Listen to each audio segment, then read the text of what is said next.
Hello everyone, welcome to my channel Biochemistry Concepts. This video is about hypoglycemia. It includes characteristics, mechanism to correct hypoglycemia, symptoms, glucoregulatory systems, types, and emergency response. So basically, hypoglycemia is a medical emergency. It is because CNS requires continuous supply of blood glucose as energy source. So when you see human brain requires about 120 grams of glucose per day out of 160 grams required by the total body. So this requirement indicates the significance of glucose for the central nervous system. Coming to characteristics, so when blood glucose level is equal to 40 or less than 40 milligrams per deciliter, it is hypoglycemia, and it is characterized by central nervous system symptoms like confusion, abnormal behavior, coma. So, hypoglycemia may be transient, which causes cerebral dysfunction, or it may be severe, prolonged hypoglycemia, which causes brain death. Coming to the mechanisms to correct hypoglycemia in our body. So, to combat hypoglycemia, the levels of glucagon and epinephrine are elevated, whereas insulin level is decreased. So that means during hypoglycemic conditions, the level of hyperglycemic hormones like glucagon and epinephrine level is elevated, whereas the hypoglycemic hormone level, that is insulin level, is decreased. And symptoms of hypoglycemia can be classified into two types: adrenergic and neuroglycopenic symptoms. Coming to adrenergic symptoms, here the symptoms are mediated by elevated epinephrine. So that's why these are called as adrenergic symptoms. And the symptoms include anxiety, palpitation, tremors, and sweating. Now, how this epinephrine is released? Hypothalamus has some receptors. So these receptors, they can sense the hypoglycemia, and after that they release the epinephrine. So these adrenergic symptoms occur when blood glucose level falls abruptly. Coming to neuroglycopenic symptoms. So neuroglycopenia means impaired delivery of glucose to brain. So this impaired delivery leads to impairment of brain function because brain requires glucose as fuel. And the symptoms are headache, confusion, slurred speech, seizures, coma, and finally, if it is not treated, it leads to death.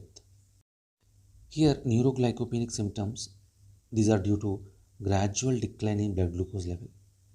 So the slow decline in blood glucose level will not trigger the adequate epinephrine response, so which leads to decreased availability of glucose to the central nervous system. So glucoregulatory systems, there are two types. One is islets of Langerhans and receptors in the hypothalamus. So these two systems will regulate the blood glucose level. Coming to first one, islets of Langerhans, it releases the glucagon in response to hypoglycemia, whereas receptors in the hypothalamus, they trigger the secretion of epinephrine and release of ACTH and growth hormone. So this released ACTH increases the synthesis and secretion of cortisol. So ultimately, all these, that is glucagon, epinephrine, cortisol, and growth hormone, they oppose the action of insulin. All these hormones act against the insulin. So that leads to increase in the blood glucose level brought by gluconeogenesis and glycogenolysis. So now coming to glucagon and epinephrine, these two hormones, they are involved in short-term regulation of blood glucose levels. So glucagon stimulates hepatic glycogenolysis and gluconeogenesis, whereas epinephrine promotes glycogenolysis and lipolysis. So using these mechanisms, activating these mechanisms, it maintains the blood glucose level, that is glucagon and epinephrine. So whenever glucagon and epinephrine are deficient, it leads to hypoglycemia because it is not possible to prevent or correct hypoglycemia without glucagon and epinephrine. Now coming to cortisol and growth hormone, these two hormones, they are involved in long-term regulation of blood glucose level. So here, growth hormone prevents the utilization of glucose by the tissues like muscle and adipose tissue, and thereby it increases the blood glucose levels. Coming to types of hypoglycemia, there are four types: insulin-induced hypoglycemia, postprandial hypoglycemia, fasting hypoglycemia, and hypoglycemia due to alcohol intake. Coming to insulin-induced hypoglycemia, so this occurs frequently in patients with diabetes who are receiving insulin treatment. So generally these patients, they want to regulate their blood glucose level within a tight range. So in order to do so, they take more amount of insulin sometimes, and it leads to hypoglycemia. Postprandial hypoglycemia, or it is also called as reactive hypoglycemia.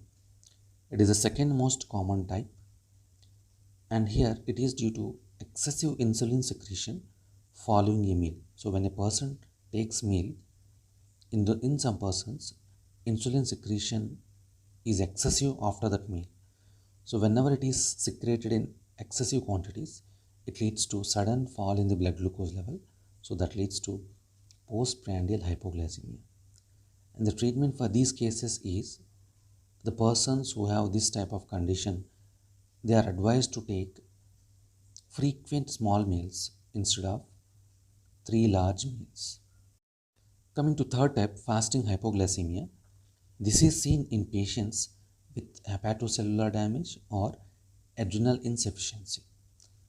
And also, it is seen in conditions where there is overproduction of insulin due to rare pancreatic beta cell tumors. So when this happens, it leads to increased production of insulin, but ultimately results in the fasting hypoglycemia. So if fasting hypoglycemia is not treated, patient may lose consciousness and experience the convulsions and coma. It may lead to death also. Coming to hypoglycemia due to alcohol intake.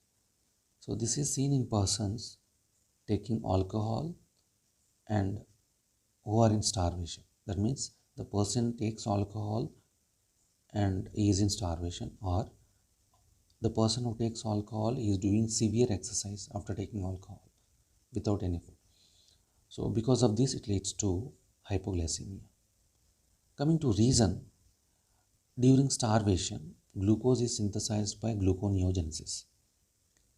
And important substrates for the gluconeogenesis are pyruvate and oxaloacetate. So when a person consumes alcohol, it leads to production of excess amount of NADH during the metabolism of alcohol. So this NADH is responsible for the diversion of this pyruvate and oxaloacetate to other pathways. So instead of entering into gluconeogenesis, these substrates, they are diverted into other pathways. So when these gluconeogenic substrates are not present, glucose is not synthesized, and that leads to hypoglycemia. Coming to emergency response, so we have to consider two conditions. One is for mild hypoglycemia and another one is severe hypoglycemia. So if a person is in mild hypoglycemia, so we can say it is mild hypoglycemia because the patient is conscious and the patient is able to follow the commands and can swallow safely.